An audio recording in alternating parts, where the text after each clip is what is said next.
Hello everybody, in today's video we're going to be going over some thunderstorm activity in the central plains. We already have a moderate risk up for eastern and central Oklahoma, so we're going to be covering that a lot more towards the middle and end part of today's video.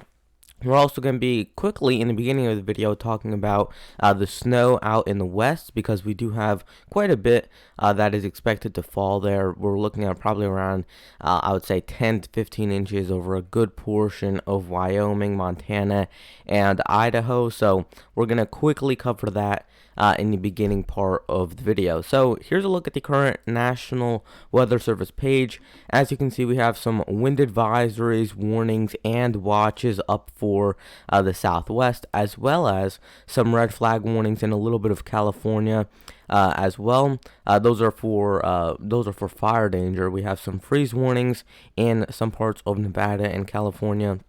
And then we have freeze watches for a little bit of California, Oregon, Colorado, and also New Mexico, mainly in the higher elevations. We have hard freeze warnings in effect for south central Colorado, as well as some, I believe those are freeze, actually not freeze advisories, actually winter weather advisories up for northeastern Nevada, as well as central Idaho. We have winter storm warnings in southwestern Montana, as well as northeastern, or actually just eastern Idaho. And then we have some winter storm watches up for parts, actually much of Wyoming, a little bit of the higher elevations in western South Dakota, and then also for southern Montana, where we have those winter storm watches in effect. We have some flood watches in a little bit of Oklahoma, as well as for parts of the coastal mid-Atlantic for today as well. So yesterday we had a high temperature of 104 degrees in Rio Grande Village, Texas. We had a low temperature of about 9 in Bodie State Park, California. Highest rainfall report was in Cary, North Carolina, which is south of Raleigh, North Carolina, where they got 5.28 inches of rain. No snowfall reports yesterday, although I'm assuming that within the next 72 hours we'll have a few snowfall reports from what's going on in the Rockies for the next couple of days. Here's the forecasted snowfall from the National Weather Service forecast. And you can see that we do have quite a bit expected, especially for Wyoming and southern Montana. They're looking at about 10 to 15 inches for most of those areas in the pink. In the purple, you're above 6 inches, and then in the blue color, that's 2 to 6 inches. So much of the west in general will be getting at least a little bit of snowfall. Some bigger metro areas like Denver and Salt Lake City might miss out on most of the snowfall. Boise will also probably miss out, but for a majority of the areas that are not within those metros, once you get away from the bigger cities, you will probably start to get into some higher amounts of accumulation, especially as you get into some of the higher elevations. We have some mountains in central Utah that will probably get a good 4 to 8 inches. Also for some of the areas around Yellowstone in northwestern Wyoming, we're looking at probably, again, 10 to 15 inches there, and even some more of those higher spots in northern Wyoming. Definitely wouldn't be impossible for them to get 20 or more out of this event. So it's going to be fun to track. It's going to be one of the bigger snowfall events that we've seen so far this fall and winter season. So for that reason alone, it will be interesting.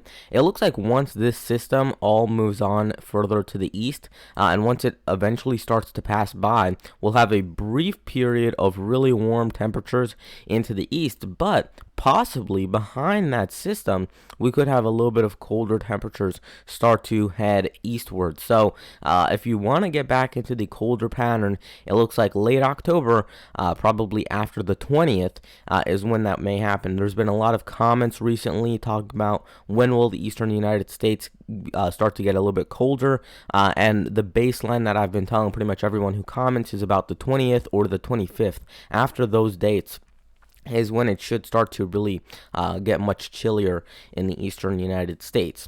So here's a look at the Storm Prediction Center page and what they're expecting for today. They actually have a moderate risk up for eastern and central Oklahoma, and they actually do have a quite high risk of wind damage. We're looking at a 45% risk of wind damage in eastern Oklahoma, which is definitely nothing to really just pass under the rug. It is really a big development here that we do have that high of a risk of wind damage. They rarely will put out anything above a 30% chance. So the fact that they're up over 45%, that's alarming to say the least, because that definitely does indicate that we could see some stronger storms pass by that area. We have a 15% risk of tornadoes, which also, even though it only sounds like a 15% risk, that means that it's a 15% risk within a 25-mile radius of any given point within here. So for example, let's say you live at that black dot right there. There's a 15% risk that anywhere within that 25-mile radius you would have a tornado. So it's not necessarily saying there's a 15% risk that we'll see one tornado. It means that there's a 15% risk that we'll see a tornado within a 25-mile radius of your house if you're in that red area, which if you were to kind of look forward, that probably means that we're dealing with at least a few tornadoes that are probably going to pop up today. If you look at the hail outlook, a little bit less severe, but still we're looking at a 30% chance of hail within those spots. So that is still definitely something that you want to watch out for, and the risk of 2-inch plus hail is definitely there for today. If we look at for tomorrow, which is Columbus Day, you can see that we have a slight risk up for the Great Lakes and also the Mississippi River Valley. So we do have that slight risk. I'm thinking that probably in the Great Lakes, the threat of anything super severe is going to be much lower than in Oklahoma, North Texas, Western Arkansas. I think it will probably be a little bit lower, quite a bit lower actually. You still want to watch out maybe for heavy rain or some gusty winds, but if we're looking at anything really major, I don't think it's going to come from this system right here. We have a 5% chance of tornadoes, which that still means that we might see one or two, but it's not likely as of this point. And even if a couple do form up, they will probably be on the weaker side of things. Wind outlook, we're looking at about a 15% chance of wind happening, or wind damage happening, and then also a 15% chance of hail within that same exact region. If you look at the day 3 outlook, which would be for Tuesday, they actually do have an enhanced risk up for a little bit of Nebraska, central Kansas, northwestern Oklahoma, and the northeasternmost tip of the panhandle of Texas, where they have that enhanced risk up. And again, that is for Tuesday. So to start off the week, we're going to actually have a ton of severe weather, and that is definitely going to be interesting. We haven't seen a lot of severe weather in August, especially. It was a really down month.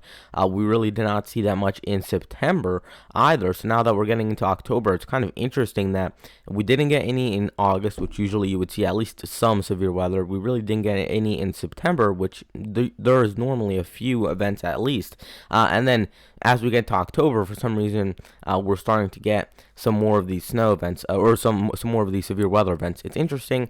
I'm not sure exactly why that's happening, but nonetheless, we will be dealing with some severe weather developing over the next couple of days. So let's time this out for you guys. Starting off with tomorrow or tonight, we're dealing with some rain developing into western Oklahoma, the panhandle of Texas, maybe even into Kansas. But really, you want to watch out for this area right here, because you're going to see some big development occur. So here would be by around 7 or 8 o'clock Central Time today. And you can see that we have some more of that rain into central Oklahoma, but it is starting to actually get quite severe, especially on some of those bands further south, where you can see more of the red or even pink colors starting to pop up, indicating heavier rainfall. If we move this on to later this evening, so this would be closer to midnight, and you're dealing with more of those storms still into eastern Oklahoma. It's not really going to move that fast. It does look like it's moving quite fast, but these are in 3-hour intervals. So if it was over here, that means in the previous frame, that means that it only traveled this far, maybe just a handful of miles within 3 hours, which is definitely not a lot, which means that we could be dealing with some flooding potential as well if this line of storms kind of just sits over the same area with that heavy rainfall and really doesn't move all that much. You don't want to also count out the severe weather potential further to the north, so there is still a threat into eastern Kansas and also Missouri. It doesn't look like it's going to be nearly as severe as what's happening south of that Kansas border, but you still do want to at least pay attention. I know a lot of people are going to be drawn to what's happening in eastern Oklahoma, but if you live in eastern Kansas or even western Missouri, you might also deal with a little bit of rain and even some thunderstorm activity at times.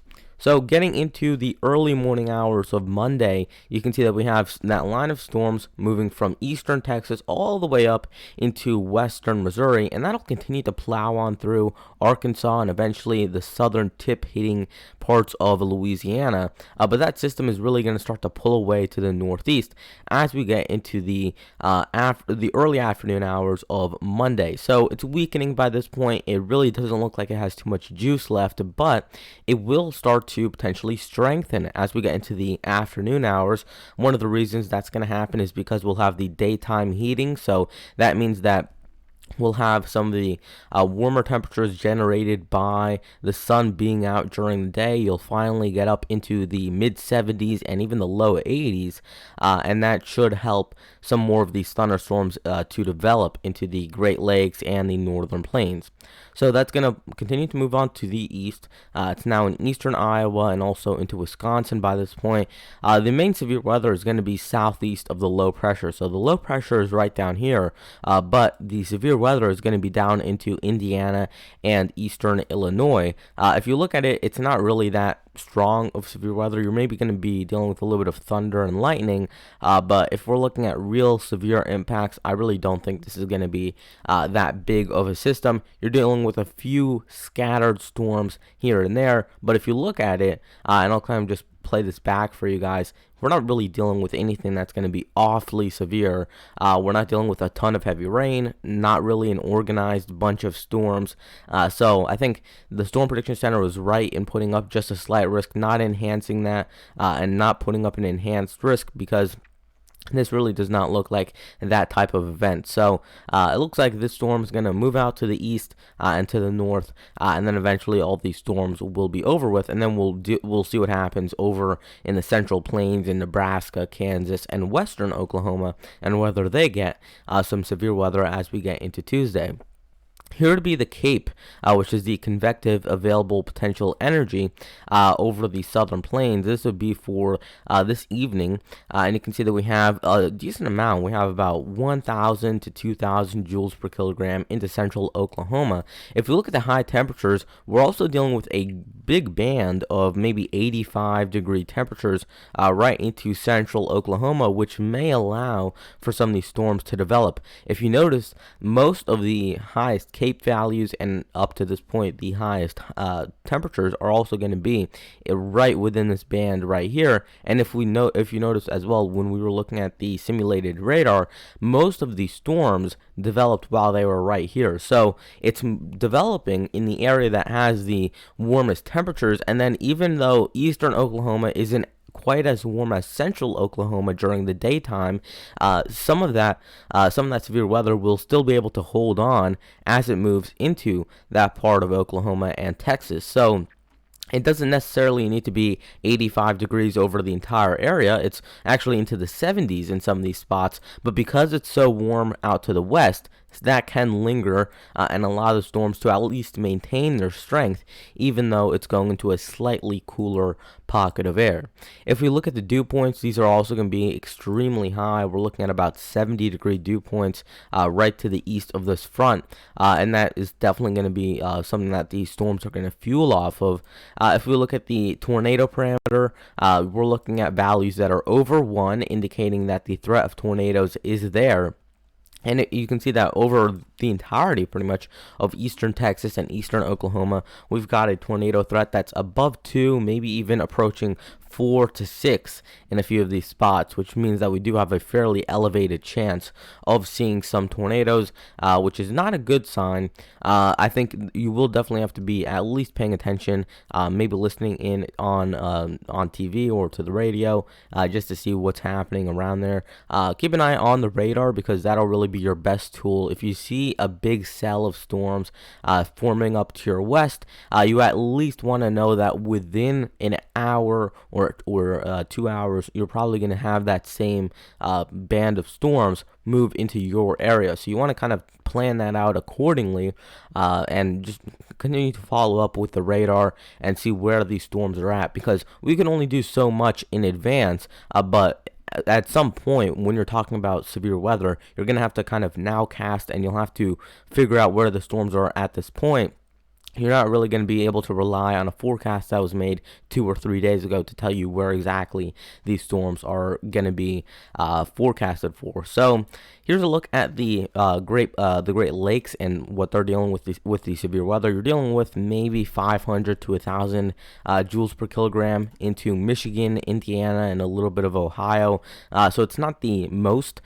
You will probably still need a little bit more than that to really get anything too severe. But it is a start off point, and some storms will definitely be able to develop off of that amount of energy. If we look at the high temperatures, they aren't incredibly high either. We're dealing with about 75 to 80 over much of the Great Lakes, so nothing that's astounding, but also it is above normal. So definitely not on the cooler side of things, but I don't think it's warm enough to necessarily warrant a huge severe weather outbreak. And if we look at the dew point temperatures as well, you're going to be into the mid and upper 60s, which is actually fairly high, but for a severe weather event to really develop, especially with a weakening low pressure system, you're going to need some more ahead of the system to let these storms develop. This low pressure is weakening by this point. It expended all its energy over Oklahoma, Kansas, Arkansas, and Missouri. And so now by the time it's heading into Illinois and Wisconsin into a cooler environment, it really doesn't have enough juice to continue to move on. So you're going to need some more ahead of the system than you would have needed in an area like Texas or Oklahoma for these storms to develop. So that's just something that you want to keep in mind. Even though you may have similar ingredients to what's down in Oklahoma and Texas, you're actually going to need more up in the Great Lakes to get that severe weather than you will in the southern plains, because the system is already weakening up to that point. So that is going to wrap it up for today's video. If you have any questions or you want a personal forecast, just leave a comment down below, and I'll be responding within a couple of hours of you posting that. And I'll see you guys in tomorrow's video. Goodbye.